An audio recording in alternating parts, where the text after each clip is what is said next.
വളരെ ചെറുപ്പത്തിൽ തന്നെ 7 വയസ്സ് മുതൽ തന്നെ നമ്മുടെ മക്കളെ ക്ലബ്ബുകളിലേക്ക് പറഞ്ഞേക്കാതെ ബസ് സ്റ്റാൻഡിലേക്കും പീടികത്തിണ്ണയിലേക്കും റോഡ് സൈഡിലുള്ള കട്ടകളിലേക്കും ഇരിക്കാൻ വേണ്ടി പെർമിഷൻ കൊടുക്കാതെ അവരെ വീട്ടിലേക്ക് വിളിച്ച് 10 മണിക്ക് ശേഷം 9 മണിക്ക് ശേഷം ഇശാ നിസ്കാരം കഴിഞ്ഞാൽ ഒരു 10-15 മിനിറ്റ് സമയം കൊടുത്ത് വൈകി വരുന്ന ആളുകളെ ഒരു കാരണവശാലും വീട്ടിലേക്ക് അടുപ്പിക്കാതിരിക്കാനുള്ളൊരു ചങ്കൂറ്റം നമ്മൾ കാണിക്കണം. പോട്ട് അങ്ങനെയുള്ള മക്കൾ പോയിക്കോട്ടെ, നമുക്ക് ഉണ്ടായിട്ട് എന്താ കാര്യം? പറഞ്ഞ കേൾക്കാത്ത മക്കൾ നമുക്ക് ഉണ്ടായിട്ട് എന്താ കാര്യം? അവരെ തീറ്റിപ്പോറ്റിട്ട് എന്താ കാര്യം? ഈ തീറ്റിപ്പോറ്റി ഇവർ നമ്മൾക്കെതിരെ സാക്ഷി നിൽക്കൂലേ നാളെ മഹ്ശറയിൽ? അതുകൊണ്ട് അവരെ കൂടെ നിർത്തുക, ചെറുപ്പത്തിൽ തന്നെ കൂടെ നിർത്തുക. ദീനിയായാലേ ഈ മക്കളെ കൊണ്ട് നമ്മൾക്ക് ദുനിയാവിന് ഉപകാരം ഉണ്ടാവുള്ളൂ, ആഖിറത്തിൽ ഉപകാരം ഉണ്ടാവുള്ളൂ. ഇല്ലെങ്കിൽ ദുനിയാവിലും ഇവർ നമ്മൾക്ക് അപമാനമാണ്, ആഖിറത്തിലെത്തിയാൽ നമ്മുടെ സ്വർഗം തടയുന്ന നമ്മുടെ ശത്രുക്കളാണ്. അള്ളാഹു പറഞ്ഞില്ലേ ഭാര്യമാരിൽ ശത്രുക്കളുണ്ടെന്ന്? അള്ളാഹു പറഞ്ഞില്ലേ മക്കളിൽ ശത്രുക്കളുണ്ടെന്ന്? എന്തേ ശത്രുക്കളായത്? ഇവരിവിടെ അലഞ്ഞു തിരിഞ്ഞ് അലവരാധികളായി തെണ്ടിത്തിരിഞ്ഞ് നടന്ന് പറഞ്ഞത് കേൾക്കാതെ തോന്നിവാസങ്ങൾ ചെയ്ത് നമ്മളതിന് അവരെ കയറൂരി വിടുകയും നമ്മൾ ഹജ്ജും ചെയ്ത് തസ്ബീഹും ചൊല്ലി നിസ്കരിച്ച് സ്വർഗം പ്രതീക്ഷിച്ച നാളെ മഹ്ശറയിലെത്തുമ്പോൾ അള്ളാഹുവിൻ്റെ മുമ്പിൽ ഓടി വന്ന് ഈ മക്കളെ നമ്മുടെ ശത്രുക്കളായി സ്വർഗത്തിലെത്തേണ്ട മക്കളെ നരകത്തിലേക്ക്, ഉമ്മമാരുപ്പമാരെ നരകത്തിലേക്ക് പറഞ്ഞേക്കുന്നത്. അതേ പദങ്ങൾ ഹദീസിൽ വന്നതാണ്. ലാ അദ്ഖുലുൻ നാറ ഹത്താ യദ്ഖുല അബീ മിൻ ഖബ്ലി. എൻ്റെ ഉപ്പ സ്വർഗത്തിൽ കിടക്കാതെ നരകത്തിൽ കിടക്കാതെ ഒരു കാരണവശാലും ഞാൻ നരകത്തിൽ കിടക്കൂല. മക്കൾ വാശി പിടിക്കാൻ, എൻ്റെ ഉമ്മ എന്നെ വഴികേടിലേക്ക് നയിച്ച, എന്നെ നന്നാക്കാൻ വേണ്ടി പരിശ്രമിക്കാത്ത എൻ്റെ ഉമ്മ നരകത്തിൽ കിടക്കാതെ ഞാൻ നരകത്തിൽ കിടക്കൂല. സ്വർഗത്തിലേക്ക് പോകേണ്ട ഉമ്മമാരെ ഉപ്പമാരെ നരകത്തിലേക്ക് ഈ ശത്രുക്കളായ നമ്മുടെ മക്കൾ വലിച്ചു കൊണ്ടുപോകുമെന്ന് പരിശുദ്ധ റസൂലുള്ളാഹി സ്വല്ലല്ലാഹു അലൈഹി വസല്ലം. ഇത് നമ്മുടെ ഭാഗത്ത് വീഴ്ച വന്നാലാണ്. വീഴ്ച വന്നില്ലെങ്കിൽ ഈ മക്കളെ കൊണ്ടൊരു ചുക്കും ചെയ്യാൻ കഴിയില്ല. എങ്ങനെ വീഴ്ച വരിക? ഇസ്ലാം പഠിപ്പിച്ചതുപോലെ, ഇസ്ലാം നിഷ്കർഷിച്ചതുപോലെ വളരെ വ്യക്തമായി 7 വയസ്സ് വരെ അവരോട് കളിക്കണമെന്നല്ലയോ പറഞ്ഞത്? ചെറിയ മക്കളൊക്കെ കൊല്ലുന്നാ പറയുന്നത് അല്ലേ? ചെറിയ മക്കളൊക്കെ. ഇന്നിപ്പോൾ എൻ്റെ വീട്ടിൽ തന്നെ എന്തോ ഞാൻ ദേഷ്യപ്പെട്ടതിന് ചെറിയ കുട്ടിയുണ്ട്, ഒരു 3 വയസ്സുള്ള കുട്ടി. ഉമ്മ കത്തിയെടുക്കുമ്മ ഞാൻ ചാച്ചാനെ കൊല്ലട്ടെ. സുബ്ഹാനല്ലാഹ്, ചെറിയ കുട്ടി, 3 വയസ്സുള്ള കുട്ടിയാണ്. അപ്പം ഇതാണ് നമ്മുടെ മക്കളൊക്കെ ചെറുപ്പത്തിൽ. നമ്മുടെ വീട്ടിൽ TV ഒന്നുമില്ല. ഞാൻ വിചാരിക്കുന്നതൊക്കെ എവിടുന്നാണ് പഠിച്ചത്? വീട്ടിൽ TV ഒന്നുമില്ല. അപ്പോൾ ചെറിയ കുട്ടികൾ ഇങ്ങനെയൊക്കെ പറയാണ്. ആ സമയത്ത് നമ്മൾ അവരോട് ദേഷ്യപ്പെടാൻ അടിക്കാൻ നിൽക്കരുത്. ആ സമയത്ത് അടിക്കേണ്ട സമയമല്ല. ലാഇബ് ഇബ്നക സബ്അ, 7 വയസ്സ് വരെ നമ്മുടെ മക്കളോട് 7 വയസ്സ് വരെ നമ്മുടെ മക്കളോട് നമ്മൾ കളിച്ച് ജീവിക്കണം. 7 വയസ്സ് കഴിഞ്ഞാലോ അദ്ദിബുഹു സബ്അ, 14 വയസ്സ് വരെ അവർക്ക് അദബ് പഠിപ്പിക്കേണ്ട സമയമാണ്. 7 വയസ്സ് കഴിഞ്ഞാൽ 14 വയസ്സ് വരെ അദബ് പഠിപ്പിക്കേണ്ട സമയമാണ്. ആ സമയത്താണ് അവർക്ക് ഉപദേശങ്ങൾ നൽകേണ്ടത്, അവരെ കൂടെ നിർത്തേണ്ടത്, തെറ്റ് ചെയ്യുമ്പോൾ ചെയ്യരുതെന്ന് പറഞ്ഞു കൊടുക്കേണ്ടത്, ഓരോ കാര്യങ്ങളിലും വ്യക്തമായ മാർഗനിർദ്ദേശം കാണിച്ചു കൊടുക്കേണ്ടത് ആ 14 വയസ്സ് വരെയാണ്. ഈ 14 വയസ്സ് വരെ ഈ ഒരു രീതിയിൽ നിങ്ങൾ വളർത്തിയാൽ ഈ മക്കൾ പിന്നെ തെറ്റുകാരാവൂല. 14 കഴിഞ്ഞാൽ പിന്നെ ഒരു 7 ഉണ്ട്. വസ്വാഹിബുഹു സബ്അ, അവരെ ചങ്ങാതിമാരായി കൂടെ നിർത്തണം. 21 വയസ്സ് വരെ, 14 വയസ്സ് വരെ എല്ലാ അദബും മര്യാദയും അച്ചടക്കവും പഠിപ്പിച്ചു കൊടുത്തു. 14 ആയാൽ അവരെ കയറൂരി വിടരുത്, കൂടെ നിർത്തണം. ചങ്ങാതിയെ പോലെ അവന്റെ വിഷമം അവർ ഞങ്ങളോട് പറയണം. പെണ്ണ് സ്കൂളിൽ പോകുമ്പോൾ നടന്നത്, വരുമ്പോൾ നടന്നത്, ബസ്സിൽ കണ്ടത് കേട്ടത് എല്ലാം വീട്ടിൽ വന്ന് ഉമ്മയോട് പറയാനുള്ള ധൈര്യം കാണിക്കണം. ഉമ്മയെ ചങ്ങാതിയായി കാണണം, ഉപ്പയെ ചങ്ങാതിയായി കാണണം. ഇങ്ങനെ ഒരു സൗഹൃദ ബന്ധം മക്കൾക്കിടയിൽ ഉണ്ടായാൽ കഞ്ചാവ് തന്നവന്റെ പേര് പറയും, ലവ് ലെറ്റർ തന്നവന്റെ പേര് പറയും, നമ്പർ തന്നവന്റെ പേര് വീട്ടിൽ വന്ന് ഉമ്മയോട് പറയും. ഉമ്മയ്ക്കും ഉപ്പയ്ക്കും ഇത് വളരെ വ്യക്തമായി നിയന്ത്രിക്കാൻ കഴിയും.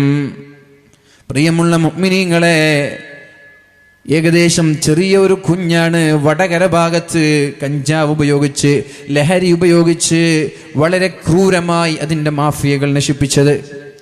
ഇത് സ്ഥിരമായി ഉപയോഗിക്കുന്നു എന്നറിഞ്ഞപ്പോൾ ഉപ്പ വന്ന് നിയന്ത്രിക്കാൻ വേണ്ടി അവനെ വീടിൻ്റെ വെളിയിലേക്ക് പുറത്തു വിടാതെയായി. ഇതറിയണം ആരൊക്കെയാണ് എന്ന്. ഇത് കുട്ടി പറയുമെന്ന് തോന്നിയപ്പോൾ കുട്ടിയെ ഭീഷണിപ്പെടുത്തി, കുട്ടി പറഞ്ഞില്ല. എന്നിട്ട് നല്ല ശക്തമായ പവറുള്ള മരുന്നുകൾ നൽകി 2 ദിവസം കൊണ്ട് കുട്ടി മരിച്ചുപോയ സംഭവം 1 മാസം മുമ്പ് വടകര ഭാഗത്ത് നടന്നൊരു സംഭവമാണ്. എന്നിട്ട് മാതാപിതാക്കളെ വരെ ഭീഷണിപ്പെടുത്തുന്നൊരു സാഹചര്യം. അതുകൊണ്ട് ഉമ്മമാരെ, 7 വയസ്സുവരെ നമ്മുടെ മക്കളെ ചങ്ങാതിമാരായി നമ്മുടെ കൂടെ നിർത്താൻ നമ്മൾക്ക് കഴിയണം. അള്ളാഹു തൗഫീഖ് ചെയ്യട്ടെ, അള്ളാഹു തൗഫീഖ് നൽകട്ടെ. പറഞ്ഞു വരുന്നത്, നാളെ നരകത്തിൽ കിടക്കുന്ന സമയത്ത് മലക്കിനോട്, മാലിക് അലൈഹിസ്സലാമിനോട് നരകാവകാശികൾ പറയാണ്, ഞങ്ങൾ ഒന്ന് അള്ളാഹുവിനോട് റെക്കമെൻഡ് ചെയ്ത് ഞങ്ങളെ രക്ഷപ്പെടുത്തുമോ എന്ന്. അപ്പോഴാണ് മലക്ക് ചോദിക്കുന്നത്, ഈ കരച്ചിൽ, ഈ വെപ്രാളം, ഈ ദുഃഖം, ഈ വേദന നിങ്ങൾക്ക് ദുനിയാവിൽ വെച്ച് കാണിക്കാമായിരുന്നില്ലയോ? നിങ്ങൾക്ക് ഒരു കരച്ചിൽ ദുനിയാവിൽ വെച്ച് കരഞ്ഞിരുന്നെങ്കിൽ നിങ്ങൾ ഈ നരകത്തിൽ പ്രവേശിപ്പിക്കപ്പെടുമായിരുന്നില്ല. നരകം ഹറാമാണെന്നല്ലേ മുഹമ്മദുർ റസൂലുള്ളാഹി സല്ലല്ലാഹു അലൈഹി വസല്ലം പറഞ്ഞത്? നരകം ഹറാമാണ്. ആർക്ക്? ഒരൊറ്റ കണ്ണുനീര് വീണ നരകം ഹറാമാണ്. ഒരൊറ്റ കണ്ണുനീര് മതി. റബ്ബിനെ പേടിച്ച്, സർവശക്തനായ ഇലാഹായ അള്ളാഹുവിനെ പേടിച്ച്. അള്ളാഹുവിന്റെ ഹബീബ് സല്ലല്ലാഹു അലൈഹി വസല്ലം രാത്രി മുഴുവനും കരഞ്ഞുപോയത് ഈ ആയത്തിനെ ഓർത്തിട്ടാണ്. ആയിഷ ബീബി റളിയല്ലാഹു അൻഹയോട് ചോദിച്ചു, ആയിഷ, ഞാൻ ഇന്ന് നിസ്കരിക്കട്ടെ? ആയിഷ ബീബി പറഞ്ഞു, നിങ്ങൾ എൻ്റെ കൂടെ, എൻ്റെ പുതപ്പിൽ കൂടെ വേണമെന്നാണ് എൻ്റെ ആഗ്രഹം. നിങ്ങളുടെ ഇഷ്ടം നിസ്കാരമാണെങ്കിൽ അത് തന്നെയാണ് എൻ്റെ ഇഷ്ടമാക്കി ഞാൻ മാറ്റുകയാണ്. കരയാൻ തുടങ്ങി മുത്തു റസൂലുള്ളാഹി സല്ലല്ലാഹു അലൈഹി വസല്ലം. സുബഹി നിസ്കാരത്തിന്റെ സമയത്ത് ബിലാൽ തങ്ങൾ ബാങ്ക് വിളിക്കാൻ വേണ്ടി അള്ളാഹുവിന്റെ ഹബീബിന്റെ സമീപത്തേക്ക് കടന്നു വന്നപ്പോ ഹബീബ് ഇരുന്നിട്ട് കരയുകയാണ്.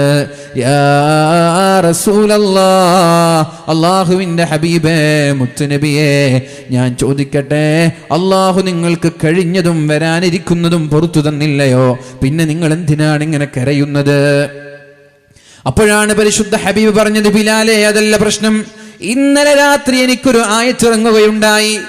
ഇന്ന ഫീ ഖൽഖിസ് സമാവാതി വൽ അർള് വഖ്തിലാഫിൽ ലൈലി വന്നഹാർ ലആയാതിൻ ലിഉലിൽ അൽബാബ്.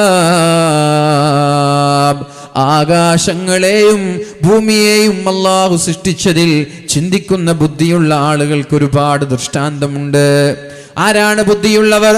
അല്ലദീന യദ്കുറൂനല്ലാഹ ഖിയാമാ, നിന്നുകൊണ്ട്, വഖുഊദൻ, ഇരുന്നുകൊണ്ട് അല്ലാഹുവിനെ ഓർക്കുന്ന ആളുകളാണവർ. അല്ലദീന യദ്കുറൂനല്ലാഹ ഖിയാമൻ വഖുഊദൻ വഅലാ ജുനൂബിഹിം, കിടന്നുകൊണ്ടും അവർ അല്ലാഹുവിനെയാണ് ഓർക്കുന്നത്.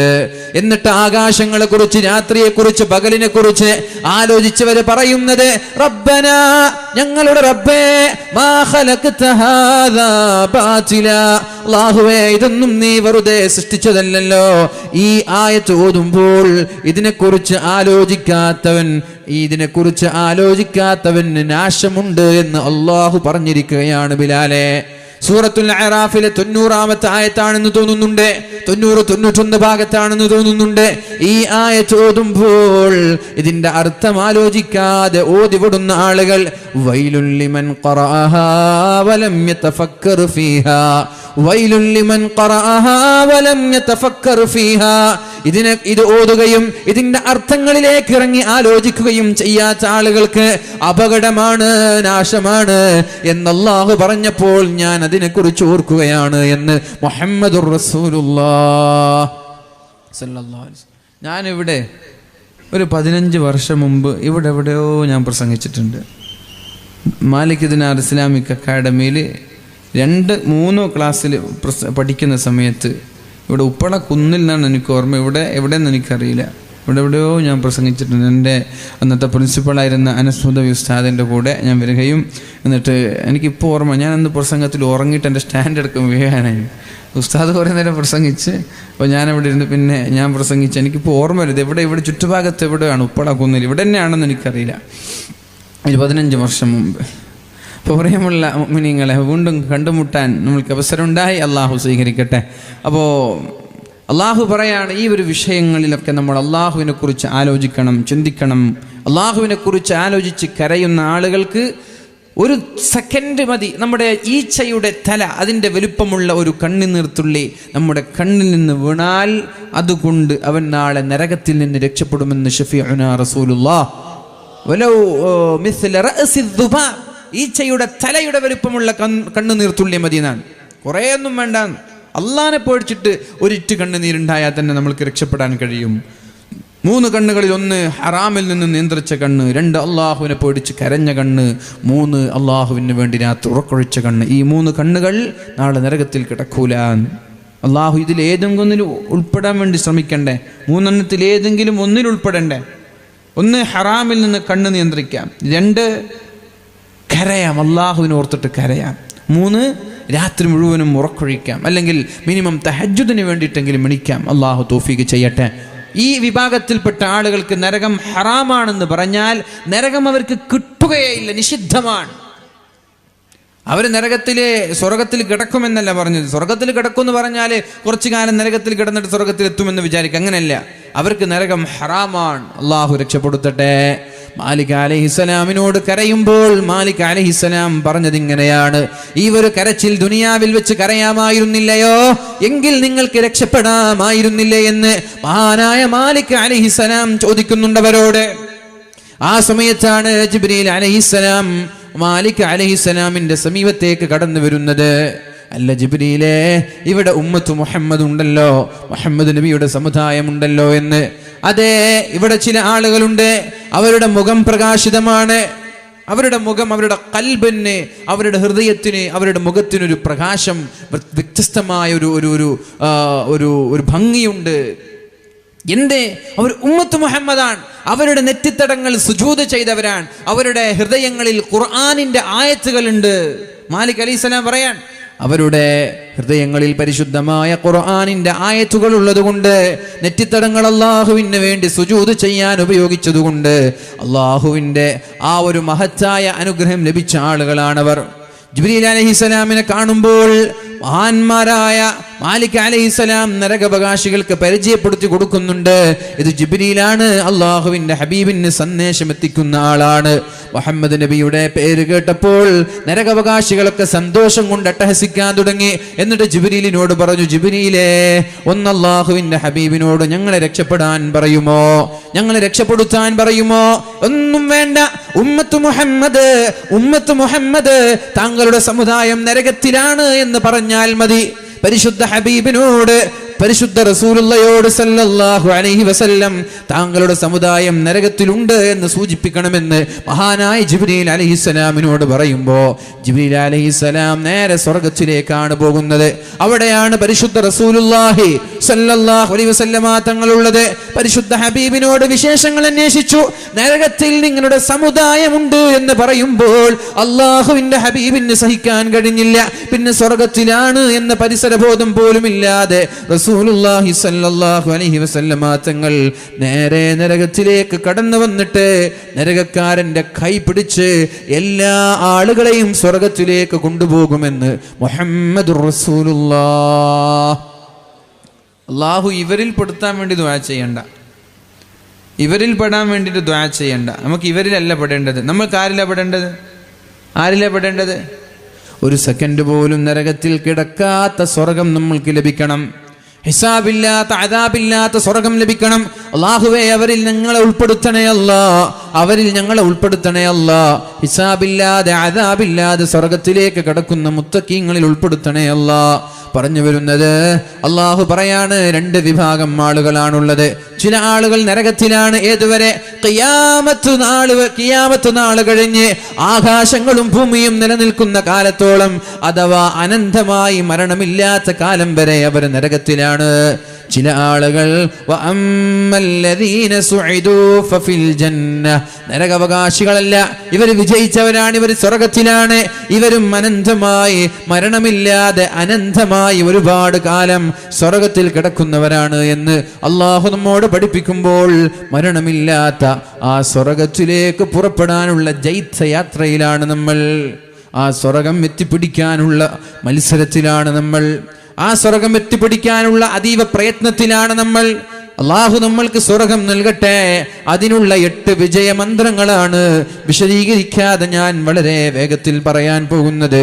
മഹാനായ ഹാതിമുൽ അസം റളിയല്ലാഹു അൻഹു തന്റെ ഉസ്താദായ ഷഖീഖുൽ ബൽഖി, അദ്ദേഹം 30 വർഷമാണ് ഉസ്താദിന്റെ കൂടെ ശിഷ്യൻ പഠിച്ചത്. 30 വർഷമാണ്. ഹാതിമുൽ അസം എന്ന് പറയുന്ന ശിഷ്യൻ ഉസ്താദായ ഷഖീഖുൽ ബൽഖിയുടെ വീട്ടിൽ പോയിട്ട് 30 വർഷം ഇൽമ പഠിച്ചു. പണ്ടത്തെ പോലെ സ്ഥാപനങ്ങളൊന്നും ഇല്ലല്ലോ. ഇപ്പൊ ഉസ്താദ് കുട്ടികളെ തേടിയിട്ട് വരാൻ. പണ്ട് കുട്ടികൾ ഉസ്താദിനെ തേടിയിട്ട് പോവായിരുന്നു പതിവ്. അങ്ങനെ 30 വർഷം കഴിഞ്ഞപ്പോ ഉസ്താദ് ചോദിച്ചു കുട്ടിയോട്, ഹാതിമുൽ അസം തങ്ങളോട് ചോദിച്ചു, സ്വഹബതനി മുൻദു 30 സന, 30 വർഷമായി താങ്കൾ എൻ്റെ കൂടെ പഠിച്ചുകൊണ്ടിരിക്കുകയാണ്. മാ ഹസ്വൽത, ഇതിൽ നിന്ന് എന്താ നിങ്ങൾക്ക് കിട്ടിയത്? അങ്ങനെ ചോദിക്കൂലേ? ഇപ്പൊ ഇന്ന് വാല് കഴിഞ്ഞിട്ട് വീട്ടിലെത്തിയാൽ ഉമ്മ ചോദിക്കും, മോനെ നീ വാല് കേട്ടോ? അങ്ങനെ ചോദിക്കുന്ന ഉമ്മമാരുണ്ടോ? എവിടെ? വാലിന് ഇരുന്നോന്ന് തന്നെ അറിയില്ല. എനിക്കൊക്കെ ഓർമ്മയുണ്ട് പഴയ കാലത്ത് നമ്മുടെ പഠിക്കുന്ന സമയത്തൊക്കെ ഉപ്പമാരെ എൻ്റെ ഉപ്പൊക്കെ പള്ളിയിലേക്ക് മഗ്‌രിബ് നിസ്കാരത്തിന് കൊണ്ടുപോയാൽ, മഗ്‌രിബ് നിസ്കാരം കഴിഞ്ഞ് ഇശാ കഴിയാതെ പള്ളിയിൽ നിന്ന് പുറത്തു പോയാൽ ചോദ്യം ചെയ്യും. അതിൻ്റെ പേര് അടിച്ചിട്ട് വരെയുണ്ട്. റമദാനിലൊക്കെ ളുഹുർ നിസ്കാരത്തിന് പള്ളിയിൽ പോയാൽ അസർ വരെ പള്ളിയിൽ നിന്ന് പുറത്തിറങ്ങാൻ പാടില്ല. അസർ നിസ്കാരം കഴിഞ്ഞിട്ട് പുറത്തിറങ്ങാൻ പാടുള്ളൂ.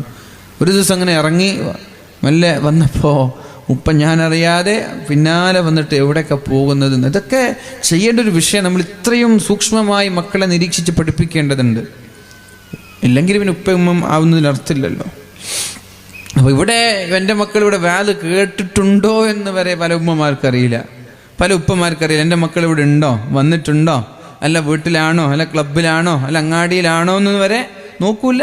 ഇപ്പുറം നോക്കൂല. എൻ്റെ മകൻ വന്നിട്ടുണ്ടോ ഒന്നും ചോദിക്കൂല. ഇനി വീട്ടിലെത്തി നേരെ പോവും, ഭക്ഷണം കഴിക്കാനുണ്ടെങ്കിൽ കഴിക്കും, കഴിച്ചിട്ട് കിടന്നുറങ്ങും. മക്കൾ വീട്ടിൽ വന്നോ അതും അറിയില്ല. ഇതൊക്കെ മാറണം മുഅ്മിനീങ്ങളെ. ചെറിയൊരു ശ്രദ്ധ നമ്മുടെ മക്കളിൽ ഉണ്ടാവണം. ഞാനൊരു കാര്യം പറയട്ടെ.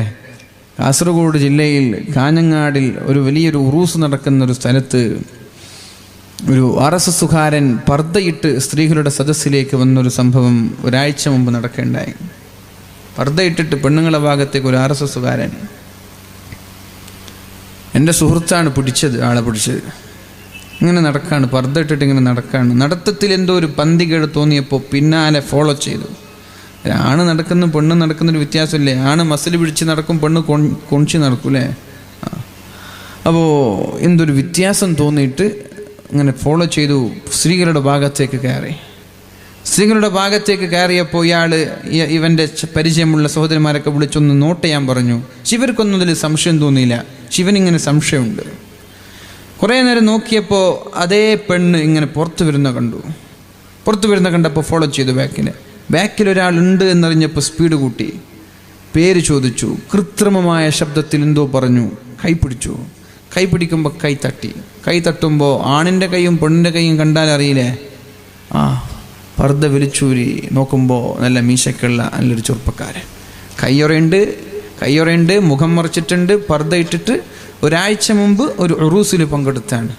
എന്തിനു വന്നതാ? എന്തിനായിരിക്കും വന്നത്? പെണ്ണിൻ്റെ വേഷം കെട്ടി ഉറൂസിൻ്റെ വേദിയിൽ വന്നിട്ട് താൻ ഇഷ്ടപ്പെടുന്ന കാമുകിക്ക് ഫോൺ ചെയ്യാം, അതാ ഞാനിവിടെ ഉണ്ട്, ഇവിടെ വാന്ന്. എന്നിട്ട് പെണ്ണെന്തെയും വന്നിട്ട് അവിടെ ഇവൻ്റെ കൂടെ ഇരുന്നിട്ട് കസേരയിൽ വാല് കഴിയുന്നത് വരെ സംസാരിച്ചാൽ ഇപ്പുറത്തുള്ള ഉമ്മാക്കറിയോ ഇത് RSSകാരനാണ്, ഇത് കാമുകനാണെന്ന് ഉമ്മാക്കറിയോ? ഇല്ല. ഉമ്മ എന്താ വിചാരിക്കുക? ഇത് സ്കൂളിൽ പഠിക്കുന്ന ഏതെങ്കിലും ചങ്ങാതി ആയിരിക്കും, അല്ലെങ്കിൽ നാട്ടിലുള്ള ഏതെങ്കിലും ചങ്ങാതി ആയിരിക്കും. 2 മണിക്കൂർ ഇവർ കയ്യും പിടിച്ചിട്ട് ഇവിടെ നടന്നു, അങ്ങാടിയിൽ നടന്നു, പുറത്ത് നടന്നു. ഇനി ഏതെങ്കിലും വീട്ടിലേക്ക് കയറിപ്പോയാലും ഏതെങ്കിലും ആരും കാണാത്ത സ്ഥലത്തെത്തിയാൽ ആരെങ്കിലും സംശയിക്കും, രണ്ടാളും പെണ്ണല്ലേ? ഇതൊക്കെ നടക്കുകയാണ്. ശ്രദ്ധിക്കണം, വല്ലാതെ ശ്രദ്ധിക്കണം. വാലിനൊക്കെ വരുമ്പോൾ മക്കളൊക്കെ തനിച്ചാക്കി വീട്ടിലിട്ട് വരരുത്. വാലിന് വരുമ്പോൾ ഒരു വലിയൊരു വാലിൻ്റെ സദസ്സിലേക്ക് വരുമ്പോൾ ഒരു പെണ്ണ് പറഞ്ഞത്രേ, ഞാൻ വരുന്നില്ല, എനിക്ക് പഠിക്കാനുണ്ട്. ഉപ്പത് കേട്ടിട്ട് ഉപ്പയും ബാക്കിയുള്ള ആളുകളൊക്കെ വാലിന് വന്നു. പെണ്ണ് ഇത് മുമ്പേ പ്ലാൻ ചെയ്താണ്. ഉപ്പ പോയ സമയത്തേക്ക് ഒരു കാമുകനെ വീട്ടിലേക്ക് വിളിച്ചു വരുത്തി. നിങ്ങൾ പറയില്ലേ മക്കളോട്, ഞാനൊന്ന് മീൻ വാങ്ങി, നീ മാർക്കറ്റിൽ വരുന്നുണ്ടോ, ടൗണിലേക്ക് വരുന്നുണ്ടോ എന്ന് ഉമ്മ ചോദിക്കും. പെണ്ണ് പറയും, ഞാൻ വരുന്നില്ല, എനിക്ക് പണിയുണ്ട്. ഉമ്മ പോകും, എല്ലാവരും പോകും, പെണ്ണൊറ്റയ്ക്ക്. പിന്നെ ആര് വന്നാലും ആര് പോയാലും ആർക്കെങ്കിലും അറിയോ? അപ്പം അതുകൊണ്ട് ഒരു നിരീക്ഷണം എന്നും നല്ലതാണ്. പർദ്ദയിട്ട ആളെന്നെ മകളുടെ കൂടെ നിൽക്കുമ്പോൾ ഒന്ന് നോക്കുക, മുഖം തുറന്നിട്ട് മീശയുണ്ടോ, പർദ്ദ മാത്രമാണോ, ഇത് മീശയുള്ള പെണ്ണാണോ, മീശ ഇല്ലാത്ത പെണ്ണാണോ എന്നൊക്കെ നോക്കുക. അള്ളാഹു നമ്മെ കാക്കുമാറാവട്ടെ. അടിച്ചു, ശരിക്കും അടിയൊക്കെ കൊണ്ടു. പോലീസുകാരൊക്കെ വന്നു, പ്രശ്നമായി, പത്രത്തിലൊക്കെ ന്യൂസൊക്കെ വന്നിട്ടുണ്ട്. നിങ്ങളെ ഈ പത്രത്തിൽ എത്തിയിട്ടില്ല എന്നുള്ളൂ. അവിടുത്തെ ലേറ്റസ്റ്റ് വായിച്ച്, ലേറ്റസ്റ്റ് എന്തൊരു പത്രം ഉണ്ടല്ലോ കാഞ്ഞങ്ങാട്, അത് വായിച്ചാൽ ഞങ്ങൾക്ക് മൊത്തം ന്യൂസൊക്കെ കിട്ടാം. അപ്പം അതുകൊണ്ട് പ്രിയമുള്ള മുഅ്മിനീങ്ങൾ, ഇതൊക്കെ വളരെ വ്യക്തമായി നമ്മൾ ശ്രദ്ധിക്കണം ഈ വിഷയങ്ങളൊക്കെ, ഇല്ലെങ്കിൽ വലിയ അപകടമാണ്. അപ്പോൾ വാല് കഴിഞ്ഞിട്ട് പോയ മക്കളോട് നമ്മൾ ചോദിക്കണം, എന്ത് പഠിച്ചു മോനെ, ഇന്നത്തെ വാലിൽ നിന്ന് നിനക്ക് എന്ത് കിട്ടി, നീ എന്ത് നേടി? വാത് കേട്ട മക്കൾ പറയും ഞാൻ അത് കേട്ടു, ഇത് കേട്ടു, ഇത് കേട്ടു. വാതിന് വരാത്ത മക്കൾ എന്ത് പറയാനാ? അപ്പോൾ നീ എന്ത് വാത് കേട്ടിട്ടില്ലേ? അല്ല, ഞാൻ ഉണ്ടായിരുന്നു ഉമ്മ. എവിടെ ഉണ്ടായിരുന്നു? ആരാ നിന്റെ കൂടെ ഉണ്ടായത്? ഇതൊക്കെ ചോദിക്കാനുള്ളൊരു തൻ്റെ ഇടം ഉമ്മയും ഉപ്പമാരും ഉമ്മമാരും കാണിക്കേണ്ടതുണ്ട്. മഹാനായ ഇമാം അഹ്മദ് ഇബ്നു ഹംബൽ റളിയല്ലാഹു അൻഹു പറയുന്നുണ്ട്, അദ്ദേഹത്തിൻ്റെ പിതാവ് നേരത്തെ മരിച്ചുപോയ ആളാണ്. അഹ്മദ് ഇബ്നു ഹംബൽ തങ്ങളുടെ പിതാവ് നേരത്തെ മരിച്ചുപോയ ആളാണ്. ഉമ്മ വളരെ നേരത്തെ ഉണർന്ന് വെള്ളം ചൂടാക്കുമത്രേ. സുബഹി ബാങ്കിൻ്റെ 1 മണിക്കൂറൊക്കെ മുമ്പേ ഉണർന്ന് വെള്ളം ചൂടാക്കും. എന്നിട്ട് മകനെ കുളിപ്പിക്കും. മകന് 10 വയസ്സായിട്ടുള്ളൂ. 10 വയസ്സായ മകനെ ചൂടുവെള്ളത്തിൽ കുളിപ്പിച്ച് ഉമ്മയും മകനും സുബഹി ബാങ്ക് വിളിക്കുന്നത് വരെ ദുആ ചെയ്ത് നിസ്കരിച്ചു സമയം ചെലവഴിക്കും. എന്നിട്ട് സുബഹി ബാങ്ക് വിളിച്ചാൽ ഈ ഉമ്മ മകന്റെ കൈയും പിടിച്ച് പള്ളിയിലേക്ക് കൊണ്ടുപോയി മകനെ പള്ളിയിലാക്കും. ഉമ്മ തിരിച്ചു പോകും. എന്നിട്ട് നിസ്കാരം കഴിയുന്ന സമയത്ത് ഉമ്മയുടെ നിസ്കാരം കഴിഞ്ഞ് പള്ളിയിലേക്ക് വന്നിട്ട് ഈ മകനെയും കൂട്ടി തിരിച്ചു പോകും ഉമ്മ. ഇങ്ങനെയാണ് ഉമ്മമാര് മക്കളെ വളർത്തേണ്ടത്. 10 വയസ്സായ മക്കളെ, പ്രായപൂർത്തിയെത്തിയ 40-കാരനെയല്ല, 10 വയസ്സായ മക്കളെ തഹജ്ജുദിന് എണീപ്പിച്ച് കുളിപ്പിച്ച് പള്ളിയിലേക്ക് കയ്യും പിടിച്ച് കൊണ്ടുപോവാൻ ലോകം കണ്ട പ്രഗത്ഭനായ ആലിമായി മാറിയില്ലേ? ഇതൊക്കെയായിരുന്നു ഞാൻ ഇന്ന് ഉദ്ദേശിച്ച വിഷയം. പക്ഷെ എനിക്കത് പൂർത്തിയാവാത്തത് കൊണ്ട് ഞാൻ ഇവിടെ ആ വിഷയം ചർച്ച ചെയ്യാത്തത്. ഏതായാലും പ്രിയപ്പെട്ട മുഅ്മിനീങ്ങളോട് പറയാനുള്ളത്, മഹാനായ ഹാത്തിമുൽ അസ്മ തങ്ങളോട് ചോദിക്കുകയാണ്, 30 വർഷക്കാലം പഠിച്ച് എന്താണ് നീ നേടിയത്? ഹാത്തിമുൽ അസ്മ തങ്ങൾ പറഞ്ഞു, 8 കാര്യം ഞാൻ പഠിച്ചു. ഏതൊക്കെയാണത്? അപ്പോഴാണ് ഉസ്താദിനോട് ശിഷ്യൻ പറഞ്ഞു കൊടുക്കാൻ തുടങ്ങിയത്, ഉസ്താദേ, ഞാൻ എവിടെ നിന്ന്, നിങ്ങളുടെ ഭാഗത്ത് നിന്ന് ഞാൻ നേടിയ കാര്യത്തിൽ ഒന്നാമത്തേത്, ഞാൻ ജനങ്ങളെ എല്ലാവരെയും ശ്രദ്ധിക്കുകയുണ്ടായി, എല്ലാ ആളുകളെയും ഞാൻ നിരീക്ഷിക്കുകയുണ്ടായി. അപ്പോൾ എനിക്ക് മനസ്സിലായി, എല്ലാവർക്കും ഒരു സ്നേഹിതനുണ്ട്, ഒരു ചങ്ങാതിയുണ്ട്, അടുത്ത ഫ്രണ്ടുണ്ട്, സുഹൃത്തുക്കളുണ്ട് എന്നെനിക്ക് മനസ്സിലായി. പക്ഷേ എല്ലാ ചങ്ങാതിമാരും മരണം വരെയാണ് കൂടെ ഉണ്ടാവുക, അല്ലെ?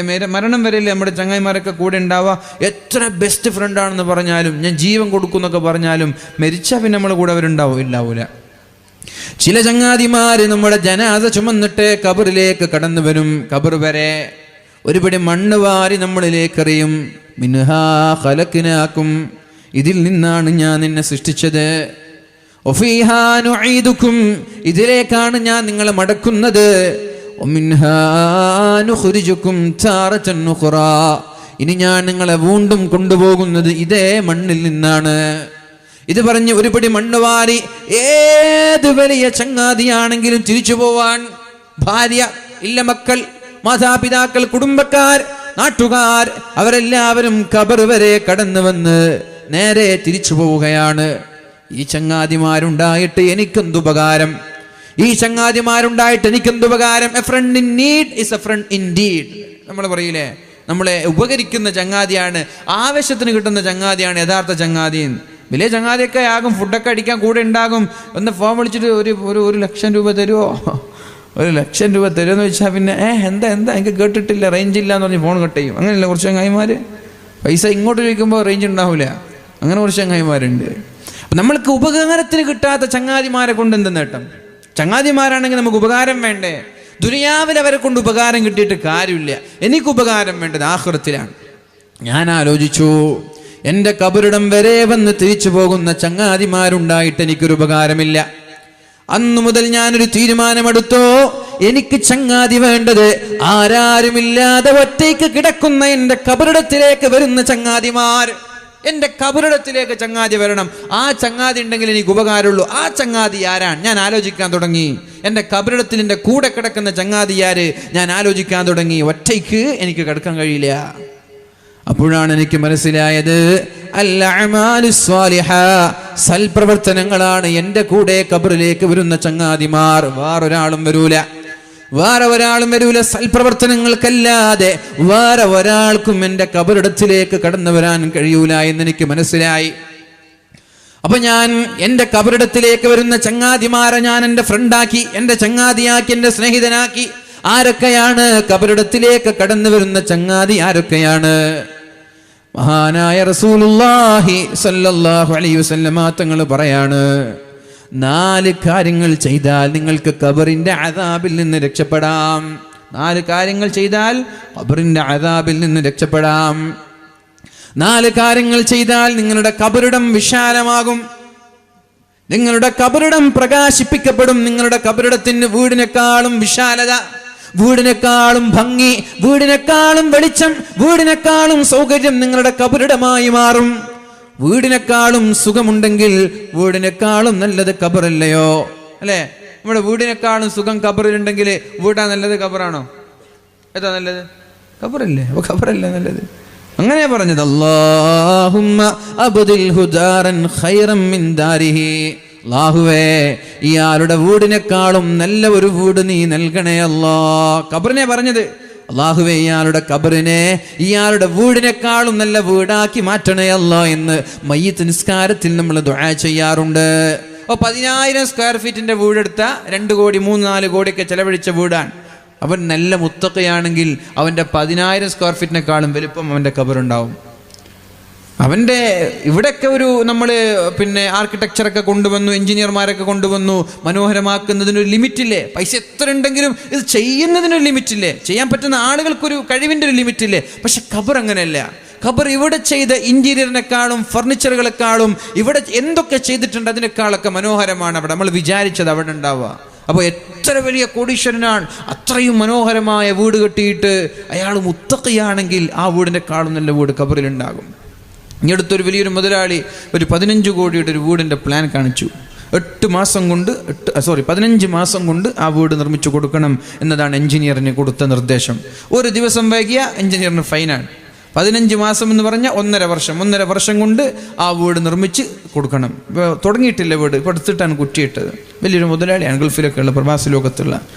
നമ്മളെ ഇവരുണ്ട്, നിങ്ങളെ ലത്തീഫ് സാഹിബ് ആരാണ്? നിങ്ങളാ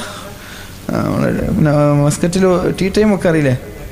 അതിൻ്റെ മുതലാളി ബഷീർ ഖാൻ എന്ന് പറയുമ്പോൾ ഇപ്പോൾ ഖത്തറിലാണ്, അറിയില്ലേ? അപ്പോൾ അങ്ങനെ ഒരു വീട് മാഷാ അല്ലാ നല്ലൊരു നന്നായി ദീനിയായ കാര്യങ്ങൾക്കൊക്കെ സഹായിക്കുന്ന ആളാണ് അദ്ദേഹം. അപ്പം അദ്ദേഹം 15 മാസം കൊണ്ട് വീട് നിർമ്മിക്കണമെന്ന് പറഞ്ഞ് നല്ലൊരു പ്ലാനൊക്കെയാണ്. അദ്ദേഹം ഇങ്ങനെയൊക്കെ സഹായിച്ച് ഇതിൻ്റെ തഖ്വയോടെ ജീവിച്ചാൽ ആ വീടിനേക്കാളും നല്ല വീട് ഖബറായിരിക്കും. അപ്പോൾ നമ്മുടെ വീടിനേക്കാളും നല്ല ഖബറാണെങ്കിൽ വീടിനേക്കാളും സുഖം അവിടെയല്ലേ?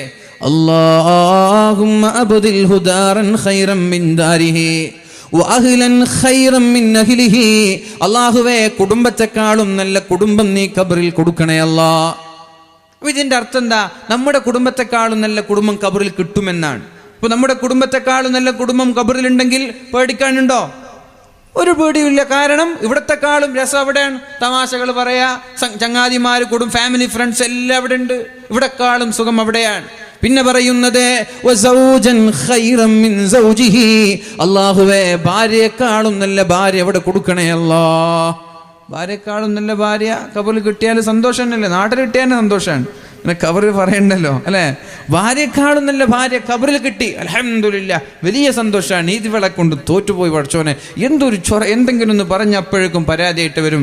ഇതേപോലെ ചിരിക്കണ്ട, ഭർത്താവിനെക്കാളും നല്ലൊരു ഭർത്താവും ഖബറിൽ കിട്ടുമെന്ന് പറഞ്ഞാൽ അവൾക്ക് ഖബറല്ലേ സുഖം. ചായക്ക് പഞ്ചസാര കുറഞ്ഞതിന്റെ പേരിൽ അവൾ ചീത്ത പറഞ്ഞത്, ഇസ്തിരി ഇട്ടപ്പോ അയൺ ചെയ്തപ്പോ ചുളിവ് നിവരാത്തതിന്റെ പേരിൽ ദേഷ്യപ്പെടുന്ന ഭർത്താക്കന്മാരില്ലേ?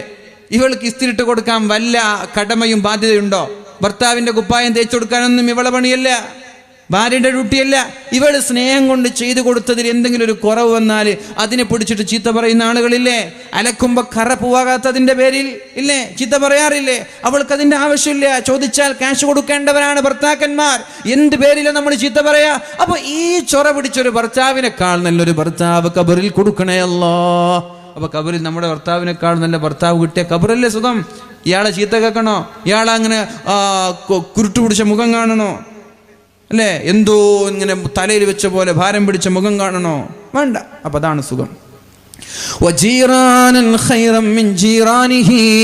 അയൽവാസിയെക്കാളും നല്ല അയൽവാസിയെ നീ ഖബറിൽ കൊടുക്കണേ അല്ലാ. അപ്പൊ ഖബർ എങ്ങനെയായി? നല്ല അയൽവാസികൾ. ആ അയൽവാസികൾ ജീവിതത്തിൽ നമ്മൾ ദ്രോഹിക്കൂല.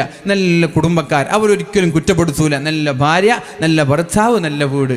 ഇങ്ങനെയായാ പിന്നെ നമ്മൾ എന്തിനാ ഖബറിനെ പഠിക്കുന്നത്? അല്ലാഹു ഇത്തരം ഒരു ഖബറാക്കി നമ്മുടെ ഖബറിടത്തെ മാറ്റിത്തരട്ടെ. അപ്പൊ ആമീൻ പറഞ്ഞാൽ പോരാ, ഇങ്ങനെ ഒരു ഖബറിടമാകാൻ 4 കാര്യങ്ങൾ ചെയ്യണമെന്ന് മുഹമ്മദുർ റസൂലുള്ളാഹി സ്വല്ലല്ലാഹു അലൈഹി വസല്ലം. ഏതാണ് ആ 4 കാര്യം? 1, ഖിറാഅത്തുൽ ഖുർആൻ, പരിശുദ്ധമായ ഖുർആൻ പാരായണം ചെയ്യണം. ഒരു ദിവസം ഒരു ജുസ് ഖുർആൻ ഓതുന്ന ആളുകൾ ഇപ്പോൾ കേസസ് ഡെയിലി ഒരു ജുസ് ഓതുന്ന ആള് ഒരാളുള്ളൂ. 2 ജുസ് ഓതുന്ന ആരുണ്ടാ? 2 ജുസ് ഓതുന്ന ആളുണ്ടാ? ഇല്ല. അതിപ്പോൾ ഞാനേ ഉണ്ടാവും തോന്നുന്നുണ്ടല്ലേ? ആരുമില്ല. 2 ജുസ് ഓതുന്ന മാഷാ അല്ലാഹ് ഒരാളുണ്ട്. അൽഹംദുലില്ലാ. ഒരു ദിവസം 2 ജുസ് ഓതിയാൽ എത്രയായി? ഒരു മാസത്തിൽ 2 ഖത്സായില്ലേ? ഏത് സമയത്താണ് ഓതേണ്ടത്? നമുക്കെല്ലാവർക്കും തിരക്കാണ്. തിരക്കില്ലാത്തൊരു സമയത്ത് നമ്മൾക്ക് 2 ജുസ് ഓതി തീർക്കാൻ പറ്റും. അതേത് സമയം എന്നറിയോ? സുബഹി നിസ്കാരം കഴിഞ്ഞ് സൂര്യൻ ഉദിക്കുന്നത് വരെ ഒരു സമയമുണ്ട്, ഉറങ്ങാൻ പാടില്ലാത്ത സമയം. സുബഹി ബാങ്ക് 5:30 സുബഹി ബാങ്ക് കൊടുത്താൽ 5:45 നിസ്കരിച്ച് കഴിയും. വീട്ടിലാണെങ്കിൽ, പള്ളിയിലാണെങ്കിൽ ഒരു 10-15 മിനിറ്റ് കഴിഞ്ഞ് ഒരു 6 മണിയാകുമ്പോഴേക്കും നിസ്കരിച്ച് കഴിയും. സുബഹി നിസ്കാരത്തിൻ്റെ ജമാഅത്ത് കഴിയും. പിന്നെ 1 മണിക്കൂർ 7 മണി വരെ സൂര്യൻ